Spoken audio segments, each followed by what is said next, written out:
Are you saying you faked with me? Yeah.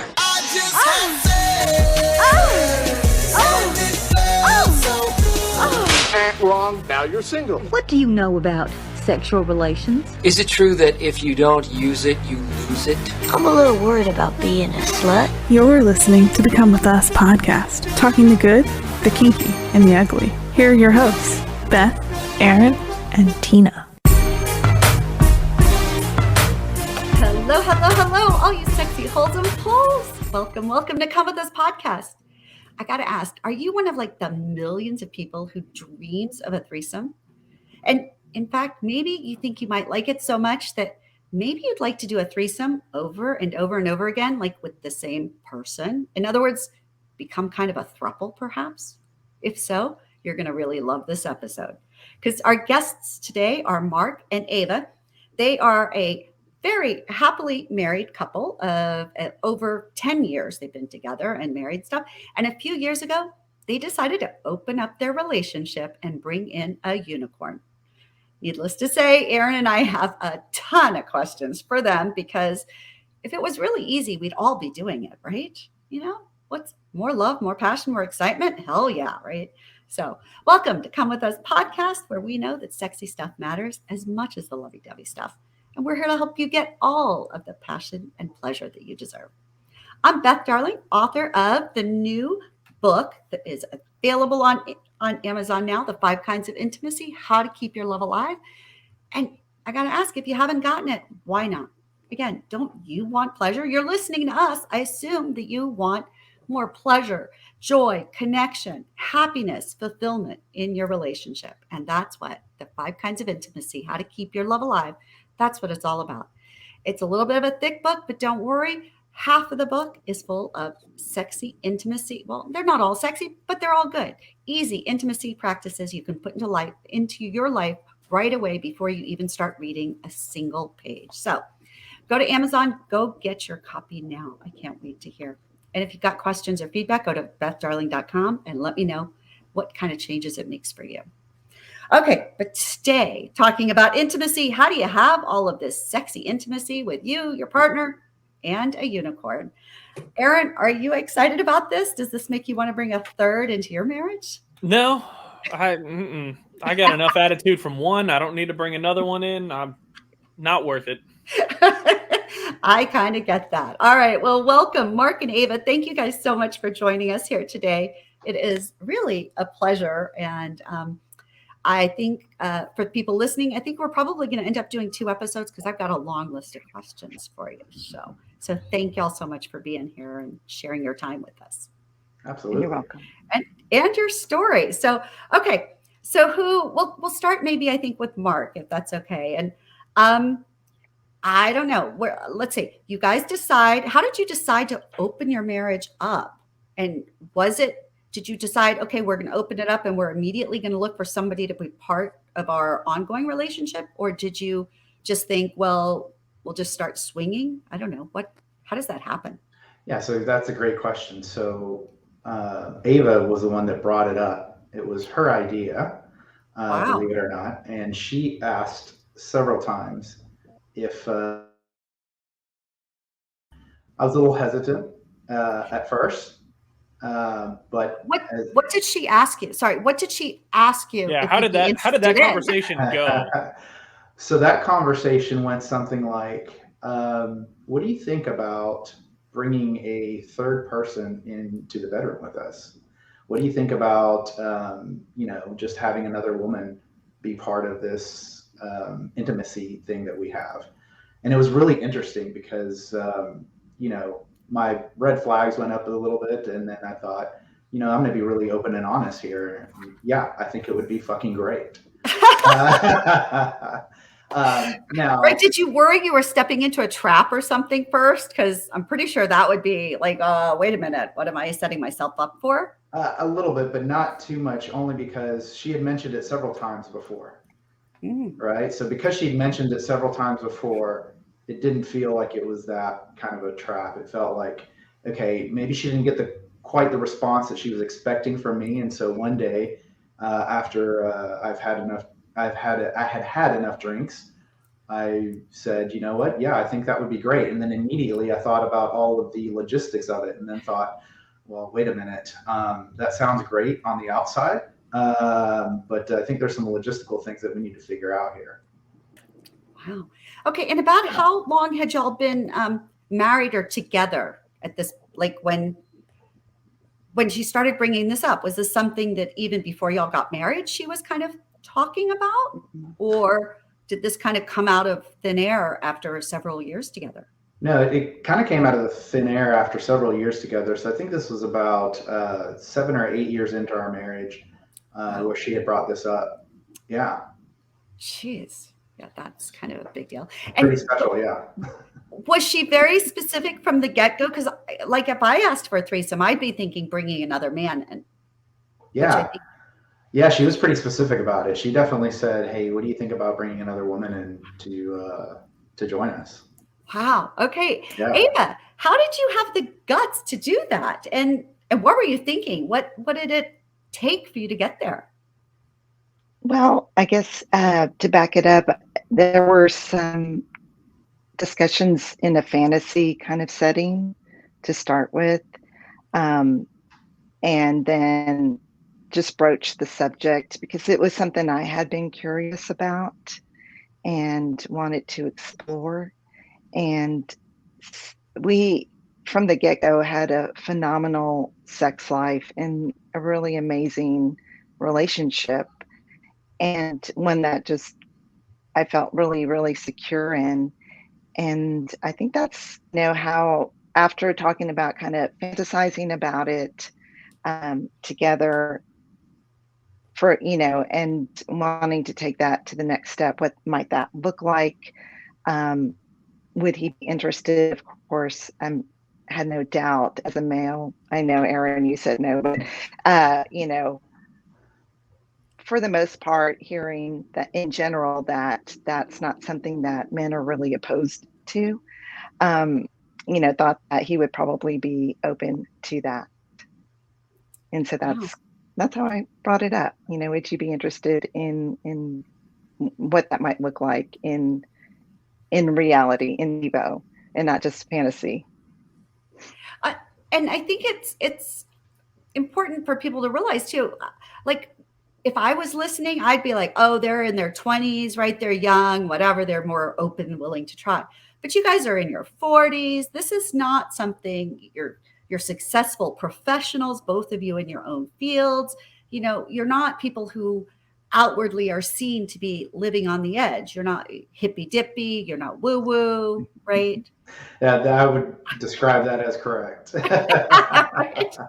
Hence the glasses. Right. There you go. So because if you're just listening, you don't know, but we on our YouTube, they are a little bit, disguised because they do have professional reputations, which we certainly understand.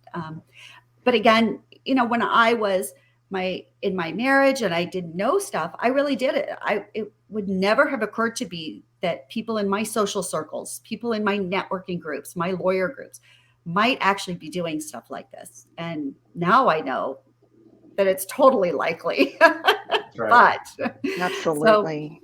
So, I think that was one of the most surprising things was finding how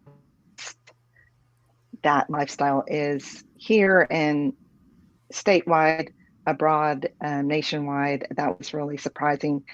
Many, many people like us. Mm-hmm. Yeah, in all the neighborhoods and stuff. Pretty funny. Mm-hmm. And so was this something that you had fantasized about years before your relationship? Or was this something, Ava, these kind of desires, some things that came up during your relationship and your marriage with Mark?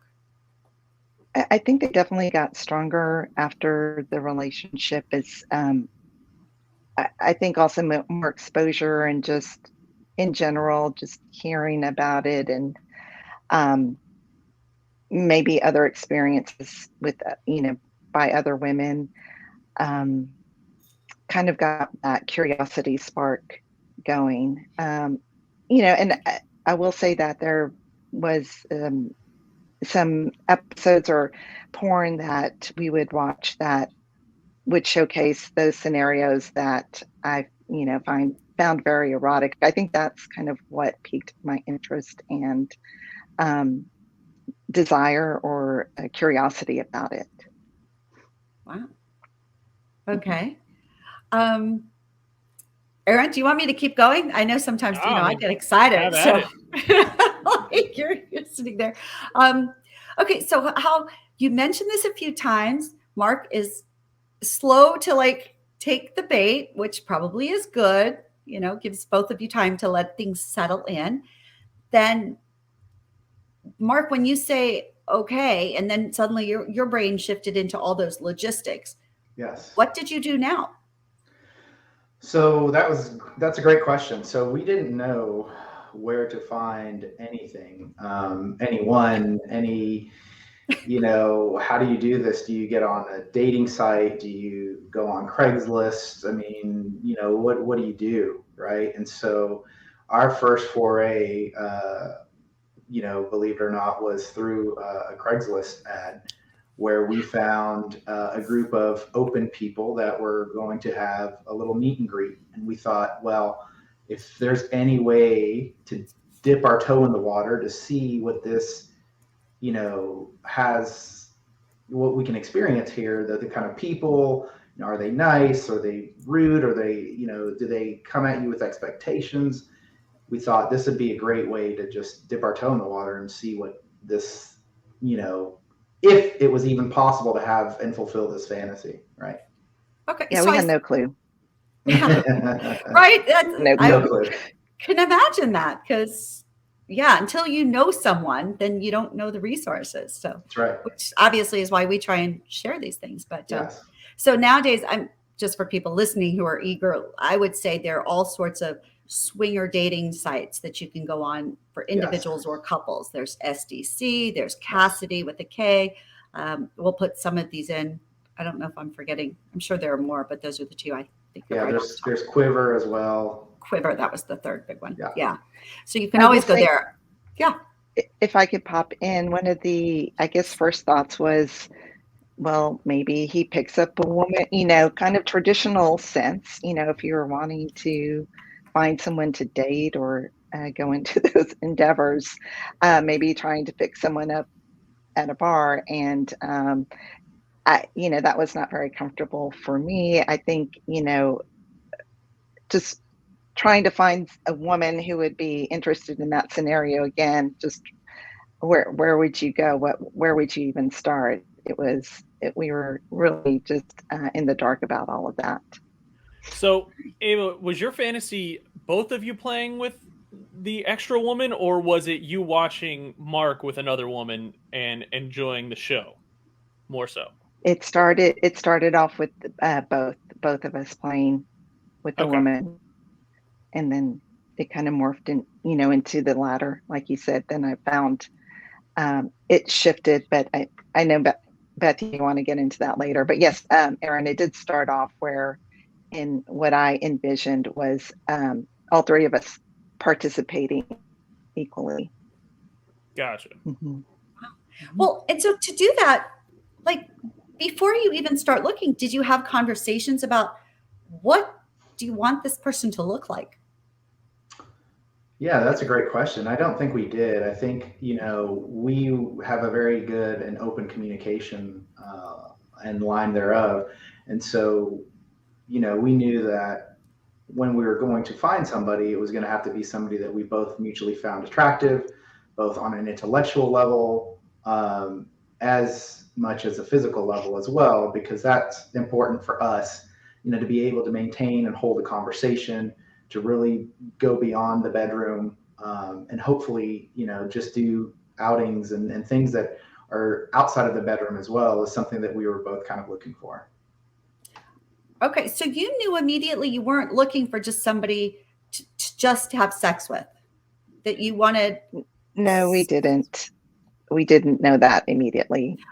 Oh, okay. There was not a lot of conversation. We just knew that we wanted to pursue it. And I think the first part was just figuring out how to even pursue that, what venue there might be out there to and how to go about it. So there were not a whole lot of logistic conversations because we really didn't know anything about the lifestyle at this point. We didn't know what was out there. We just thought it would be fun. Wow. So how That's was fair. it?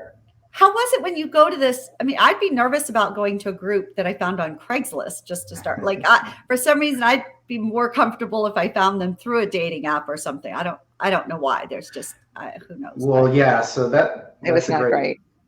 That's a great not segue great. because I think we had some single friends who were dating and on those apps, so we felt like that wasn't something we could just throw our faces on and find someone that way. That would have been the preferred method for sure. But we have a bunch of friends that are single. They're on between all of them, they're on one forum or another. So that wasn't something we could do. So we had to find an alternative to go in and find someone, and that's how the Craigslist forum started.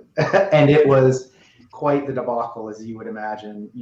I don't think most people have great experiences on Craigslist.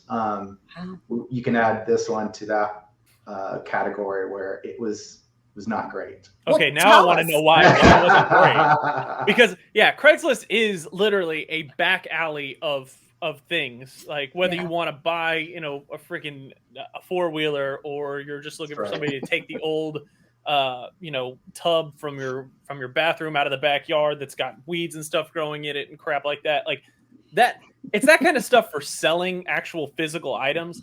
The fact of meeting somebody on Craigslist, and this is even when I was single, because that was something that was suggested. Like when me and guy friends I had were single, we're like, there's no way people actually meet up from Craigslist. Like, and one guy was dumb enough to just follow his dick into a scenario because he was like, oh, this girl I've been talking to, I met her on Craigslist. She says she looks like that. And we were like, there's no way she looks like that. I promise you. And so then we, like, a couple days later after the weekend, he got back to work and we're like, how was it? And he was like, I don't want to talk about it. So you meeting somebody via Craigslist was just already it was right. So it was advertised as a group, an open group forum that, that's where we started to learn the terminology of lifestyle and polyamory and different, meet and greets. And we were invited into a Telegram group. And to be fair, most of them had a little picture on it, and the picture, it's hard to see, but at least we saw some type of representation. However, when we got to the meet and greet, the age disparity, I guess we should say, was didn't match, and we just didn't have a lot in common. I guess I'll put it that way. Physique and what this is trying to say in a nice way is that these folks really didn't take good care of themselves. Were they the bottom of the barrel of the dating pool? It was like you would expect. If you go to pick up a barbecue grill from Craigslist, you expect it to have some dents and dings and something wrong with it. It's not going to be perfect. That's kind of exactly what was the outcome of that group. And quite honestly, because we didn't know anything about it,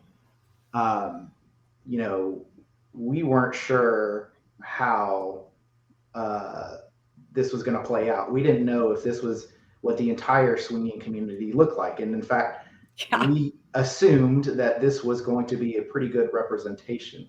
So Ava and I kind of went in, and after that fiasco thought, okay, well, this isn't for us, right? This is what's out there. That's fine. That's great. These people are getting along great in their own little group, but this thing is just not for us. So we actually took a little bit of a hiatus after that experience. We thought at that time, what people thought of swingers, that represented that part of it, that, okay, this really is what, when people talk about swingers, this is what it looks like. And so we decided, we're like, okay, well, that was that. Then, I guess go ahead. Sorry. Oh, I was going to say, which is funny because like there are some incredibly gorgeous, like beautiful, amazing swingers and stuff. And again, smart, educated, professional. Like they've got it all together. And then there are others at all ages, they're all sizes, right?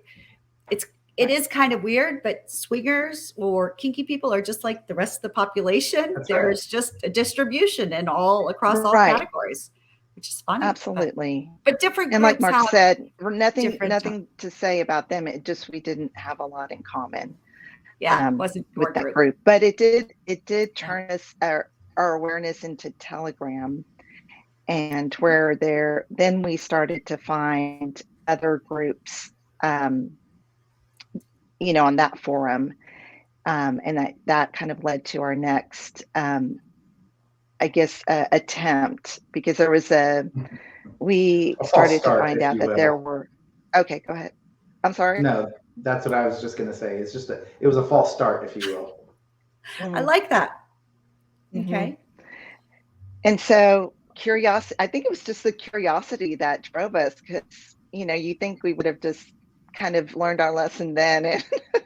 But we're adventurous. I'd like to say we're pretty adventurous. And so came across some other groups, and then started to learn about other forums that you mentioned earlier, Beth. And that's kind of what opened up the door and segued us into the vast world out there of quote unquote swingers. And then we just kind of I guess fell into the rabbit hole, if you will. I know that feeling. It's like, oh my God, this world exists. I'm not the only one, and it's crazy, and people are doing what, and they're having so much fun. And then there's Absolutely. also they're doing what? Oh, that doesn't look like fun, or that didn't work out well. So yeah. So you then start venturing out. Were you going to people's homes, or were you going to public places for these Public events and things? Public places. These groups do what's called a meet and greet, and that was a really great way to kind of dip our toe in and start meeting people in the quote unquote lifestyle. And just some really amazing people that we have come across, just very open and non-judgmental, and just fun. A lot of times they were just, fun venues, fun events to get to know others. And that's primarily where we would venture out to. Okay. Go ahead, Mark, if you want to add anything. No, you nailed it. Nothing to add there. Okay. So for people listening, right, meet and greets are fully clothed, right? Yes. So they're fully clothed, and they're usually at a public venue, right? And so you get to meet these people that maybe you've been chatting with, or, new people that you didn't know existed, right? But it's a very great environment to really get to know new people in a safe way, right? With others and like-minded. Like Ava said, I think one of the important things is that these folks are just so open-minded. They're so free of judgment.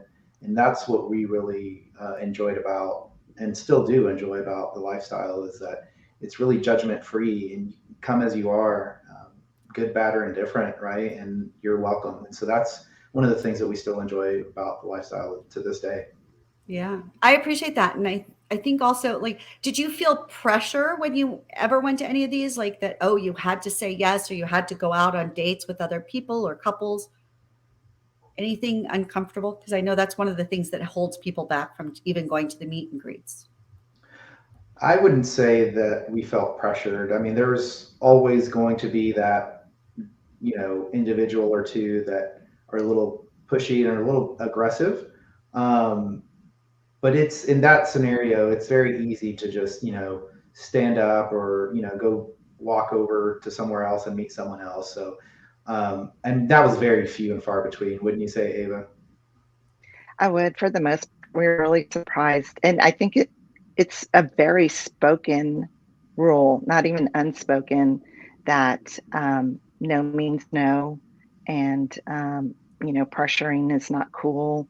And everyone is there have been a few anomalies, but for the most part, very respectful of, what you are looking for or, your intentions, whether you want to watch or participate, any of those.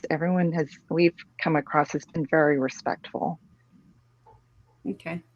Yeah, I think that's huge because most of us, again, you don't really know quite what you want until you see it, until you learn more, and until you get comfortable. So it's nice to have the opportunity to go check things out. So, so then at what point did y'all sort of lose your monogamy virginity, if you will? Ava, do you want to start? So, some of the meet and greets that we went to, we felt very comfortable with one group, and the person who led the group was really good about vetting people. And so we felt really safe within that. And so that one was more it was a group, but it wasn't the full meal deal, I guess. It was more just kind of a soft start, just some kissing and touching. And I think that, that was our first kind of venture into it. And it did catch us off guard because it was at a meet and greet that, in a semi-private venue, I guess, so to speak. And before we knew it, people started getting very friendly within the group. And before I, knew it, there was some interaction going on. And yes, which it's like in high school, you're making out with somebody new. Oh my God, it's so exciting. It was exciting. It was exciting. And I was, kind of surprising to Mark because I'm the more timid one. I kind of stand back and in new settings and new surroundings. And, he, I guess, looked over and I'm making out with a woman and, it just happened. And then another one approached him and, same thing. And he's looking at me or kind of elbowing me. We hadn't talked about this. What's the protocol here? And, I didn't really give a lot of response because, it's kind of in the because your tongue and mouth were right. were otherwise engaged. A little busy. So, the feedback was, and I'll let you take it from here, Mark. But that just is this okay? Because this was unexpected. We did not go into this evening thinking that things were going to happen. We were still just kind of meeting people and trying to figure out this whole new world. And so that was kind of caught us off guard. All right. Well, I think we definitely want to hear more, but I think we're going to have to go ahead and break now. But that is a great place to pick up again for next week. Like now we're getting into the juicy stuff. My cheeks are all red. I'm blushing for you. I just can't quite imagine the thrill. So, okay. Are we good to break now, Aaron? Yeah. Okay. All right, cool. If you want the rest of the story and the rest of the conversation, well, you're going to have to wait a week. Yes, nothing like a good tease, but hopefully we're leaving you a little tantalized. I know I'm excited and I'm not even into like making out with other women, but all right. Well, thanks, Ava and Mark. Y'all are awesome. Please stick around and we'll dive more into, I don't know, muff diving, all these things, but whatever. But anyway, thanks y'all for joining us for Come With Us podcast. I hope this inspires you to think about, even if you're not into looking for a unicorn, you're not into threesomes, I hope you appreciate the fact that whatever your relationship is, as good as it is, you can always change it, grow it, develop it. You can try things. You can have, the biggest bloopers and still come back from them. And nobody should just stay in a rut. That's what kills us much more than taking a chance and having adventures, I think. So thanks for joining us for Come With Us podcast. I'm Beth Darling, and on behalf of Aaron and myself, we're so glad you're here for the bare naked truth about love, sex, and relationships. And of course, you can get even more sexy fun tips and tricks by following us on our social media, Instagram, Facebook, Twitter. Don't wait. Follow us now, and we can't wait to see you online. And again, go to bethdarling.com and check out my new book, The 5 Kinds of Intimacy, How to Keep Your Love Alive. It'll send you to Amazon. If you want, you can go straight to Amazon and find the book there. But go get it. Change your life, change your love, all for the best. Big hugs and love. We'll see you next week. Thanks for listening to the Come With Us podcast. Be sure to follow us on social media at Come With Us Podcast and send in your questions, comments, and confessions to comewithusconfessions@gmail.com. Until next time, keep it fun, flirty, and naughty.